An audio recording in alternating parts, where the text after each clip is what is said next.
నేను YouTube channel ఎందుకు start చేశాను, మొదట్లో ఎలా ఉండేది, ఎలాంటి స్ట్రగుల్స్ ఫేస్ చేశాను, ఇంకా ఈ జర్నీలో నేను నేర్చుకున్న విషయాలు ఏంటి అండ్ అలానే కొన్ని టిప్స్ అండ్ ట్రిక్స్ కూడా మీతో షేర్ చేస్తాను. ఎవరు స్కిప్ చేయకుండా వీడియో ఎండింగ్ వరకు చూడండి. ఎవరన్నా కొత్తగా వచ్చినట్లయితే మన ఛానల్ని సబ్స్క్రైబ్ చేసుకొని పక్కనున్న బెల్ ఐకాన్ ఆన్ చేసి పెట్టుకోండి. హాయ్ అందరికీ. నా యూట్యూబ్ జర్నీ ఎలా స్టార్ట్ అయిందంటే, నార్మల్గా నాకు ఫస్ట్ యూట్యూబ్ గురించి జీరో నాలెడ్జ్, అసలు ఏమీ తెలీదు. నేను నార్మల్గా యూట్యూబ్లో షార్ట్స్ చూస్తూ ఉండేదాన్ని. అయితే ఒక వీడియో చూసాను, my first payment on YouTube. ఆ వీడియో చూసాక అది రియలా ఫేకా అని సెర్చ్ చేస్తుంటే అలానే పేమెంట్ తీసుకున్న వాళ్ళు చాలామంది వీడియోలు చేస్తున్నారు. ఇంకప్పుడే నేను డిసైడ్ అయ్యాను నేను ఒక ఛానల్ పెట్టాలని. యాక్చువల్లీ నాకు ఆల్రెడీ యూట్యూబ్ ఉంది, బట్ అది ప్రైవేట్లో ఉండేది. నేను అప్పటికప్పుడే పబ్లిక్లోకి చేంజ్ చేశాను. బట్ ఏం వీడియోస్ తీయాలో ఏమీ అర్థం కాలేదు. నేను ఎక్కువగా ఏఐ వీడియోస్ ఉంటాయి కదా, ఏఎస్ఎంఆర్, ఫ్రూట్ కటింగ్ అని, ఈటింగ్ వీడియోస్ ఉంటాయి కదా, అలాంటివి చూసేదాన్ని. అవి చూసి నేను కూడా ఇలా ఏఐ వీడియోస్ జనరేట్ చేసేద్దామని ఒక వీడియో కూడా జనరేట్ చేశాను కానీ అది ఎలా అప్లోడ్ చేయాలో తెలియలేదు. ఇంకా నేను అప్పుడు కొన్ని ఛానల్స్ని ఫాలో అయ్యి వీడియోస్ ఎలా అప్లోడ్ చేయాలో తెలుసుకొని వీడియో మాత్రం రోజు అలానే వీడియోస్ అప్లోడ్ చేస్తూ ఉండేదాన్ని. కానీ ఆ వీడియోస్ వల్ల మానిటైజేషన్ అవ్వదని కొన్ని వీడియోస్ చూశాను. అప్పుడు నాకు యూట్యూబ్ గైడ్ లైన్స్, పాలసీస్ ఇవేమీ తెలీదు. ఈవెన్ నేను టెక్ ఛానల్స్ని కూడా ఫాలో అవ్వేదాన్ని కాదు. మీరు మాత్రం ఇలాంటి తప్పు చేయకండి. యూట్యూబ్ గురించి మంచిగా తెలుసుకునే స్టార్ట్ చేయండి. మనకి యూట్యూబ్లోనే చాలా టెక్ ఛానల్స్ ఉంటాయి, వాళ్ళ వీడియోస్ చూడండి, మీకు క్లియర్గా అర్థమైపోతుంది. మానిటైజేషన్ అవ్వాలంటే మనది ఓన్ కంటెంట్ అయి ఉండాలి అండ్ మన ఎఫర్ట్స్ కనిపించాలి ఆ వీడియోలో. ఎలా అంటే ఏదర్ వాయిస్ ఓవర్ అయినా ఇవ్వాలి, లేదంటే మన ఓన్గా షూట్ చేసిన వీడియో అయి ఉండాలి.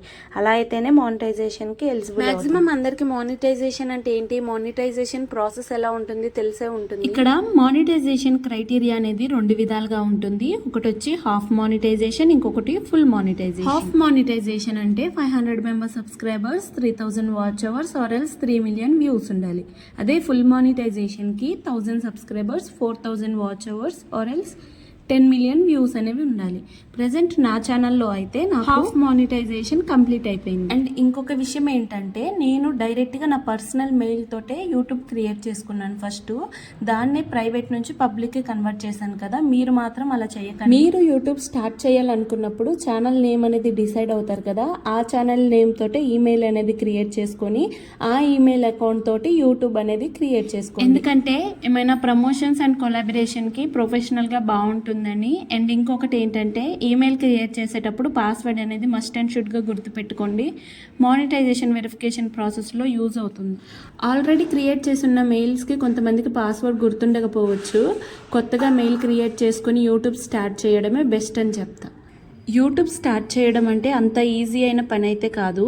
అలా అని చెయ్యొద్దని కూడా నేను యూట్యూబ్ చేయాలి అని మీకు అనిపించినప్పుడు ముందు ఫస్ట్ యూట్యూబ్ గురించి కంప్లీట్గా తెలుసుకొని స్టార్ట్ చేయండి. యూట్యూబ్ ఛానల్ స్టార్ట్ చేయాలనుకునే వాళ్ళకి నేను ఒక విషయం చెప్తా. నాలాగా తొందరపడి ముందుకెళ్ళడం కాకుండా ఫస్ట్ అన్నిటి గురించి మనం క్లియర్గా తెలుసుకోవాలి. వీడియో ఎలా తీయాలి, ఎలా అప్లోడ్ చేయాలి, టైటిల్ ఎలా ఇవ్వాలి, డిస్క్రిప్షన్, ట్యాగ్స్ కానీ ఎడిటింగ్ ఎలా చేయాలి, షార్ట్స్ అంటే ఏంటి, వీడియోస్ అంటే ఏంటి, రీయూజ్డ్ కంటెంట్, కాపీరైట్ ఏంటి, అసలు యూట్యూబ్ గైడ్ లైన్స్ ఏంటంటివి, ఇవన్నీ తెలుసుకున్న తర్వాతనే యూట్యూబ్ అనేది స్టార్ట్ చేయడం బెటర్. ఎందుకంటే ఏమీ తెలియకుండా స్టార్ట్ చేస్తే ఏదైనా ప్రాబ్లం వచ్చినప్పుడు దాన్ని ఫేస్ చేసేటప్పుడు చాలా బాధ అనిపిస్తుంది అండ్ సాల్వ్ చేయడం కూడా కష్టం అనిపిస్తుంది. అందుకే నేను చెప్పేది ఏంటంటే, 1-2 సార్లు ఫస్ట్ క్లియర్గా తెలుసుకొని తర్వాత స్టార్ట్ చేయండి. నాలాగైతే మీరు అస్సలు చేయొద్దు. యూట్యూబ్లో కన్సిస్టెన్సీ అనేది చాలా ఇంపార్టెంట్. ఒక్కసారి యూట్యూబ్ స్టార్ట్ చేసామంటే డైలీ వీడియోస్ అనేది అప్లోడ్ చేస్తూనే ఉండాలి. అలా అయితేనే రీచ్ అనేది బాగుంటుంది. ఒక ఛానల్ని రన్ చేయాలంటే పేషెన్స్ అనేది చాలా ఇంపార్టెంట్. ఒకటేసారి సక్సెస్ రమ్మంటే మాత్రం రాదు. నేను యూట్యూబ్ స్టార్ట్ చేసింది జనవరి 26న. మానిటైజేషన్ అవ్వడానికి నాకు 4 months పట్టింది. స్టార్టింగ్ లో వ్యూస్ తక్కువనే వచ్చేవి, సబ్స్క్రైబర్లు కూడా స్లోగా పెరిగేవాళ్ళు. ఇప్పుడున్న యూట్యూబ్ గైడ్ లైన్స్ ని బేస్ చేసుకుని ఓన్ కంటెంట్ ని క్రియేట్ చేయడానికి ట్రై చేయండి. మీరు కంటెంట్ క్రియేట్ చేసేటప్పుడు ఎయిదర్ వాయిస్ ఓవర్ అన్నా ఇవ్వండి, లేకపోతే మీ ఫేస్ అన్నా చూపించి చేసేలాగా చూసుకోండి. నాకు హాఫ్ మానిటైజేషన్ అనేది లైవ్స్ వల్లనే కంప్లీట్ అయిపోయింది. నేను 4000 సబ్స్క్రైబర్స్ అనేవి లైవ్స్ వల్లనే తెచ్చుకున్నాను. నేను ఫస్ట్లో వీడియోస్కి మ్యూజిక్ ఒక్కటే ఇచ్చేదాన్ని, చిన్నగా వాయిస్ ఓవర్ కూడా నేర్చుకొని స్టార్ట్ చేశాను. నేను యూట్యూబ్ అనేది 0 ఇన్వెస్ట్మెంట్తోనే స్టార్ట్ చేశాను. ప్రజెంట్ కూడా నా దగ్గర కెమెరా కానీ మైక్ స్టాండ్ కానీ ఇవేమీ లేకుండానే ఇక్కడ వరకు వచ్చాను. కొంతమంది ఎలా ఉంటారంటే యూట్యూబ్ ఛానల్ స్టార్ట్ చేయాలంటే కెమెరా, లైట్, మైక్, స్టాండ్ అని ఇలా చాలానే ఇన్వెస్ట్మెంట్ చేస్తూ ఉంటారు.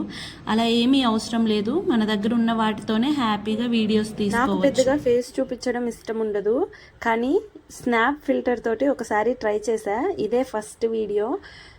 ఎలా ఉందో నాకు హాఫ్ మానిటైజేషన్ కంప్లీట్ అయిపోయిందని చెప్పాను కదా. హాఫ్ మానిటైజేషన్ వల్ల యూజెస్ ఏంటంటే super chat, super thanks, membership అని ఇలాంటి ఫీచర్స్ అనేవి నేను ఫస్ట్ మానిటైజేషన్కి అప్లై చేసినప్పుడు నాకు రీయూజ్డ్ కంటెంట్ వచ్చింది. ఎందుకు రీయూజ్డ్ కంటెంట్ వచ్చింది, నేనేం మిస్టేక్స్ చేశాను అండ్ ఎలా ఓవర్కమ్ చేసుకున్నాను, ఇవన్నీ తెలుసుకోవాలనుకుంటే కింద కామెంట్ చేయండి. నెక్స్ట్ వీడియో ఐ హోప్ మీకు అర్థమైంది అనుకుంటున్నా. ఇంకా ఏమైనా డౌట్స్ ఉన్నా, అర్థం కాకపోయినా కింద కామెంట్ చేయండి, తప్పకుండా రిప్లై ఇస్తాను. ఇలాంటి మరెన్నో వీడియోస్తో మీ ముందుకి రావాలంటే మన ఛానల్ని సబ్స్క్రైబ్ చేసుకొని ఫాలో అయిపోండి. బాయ్.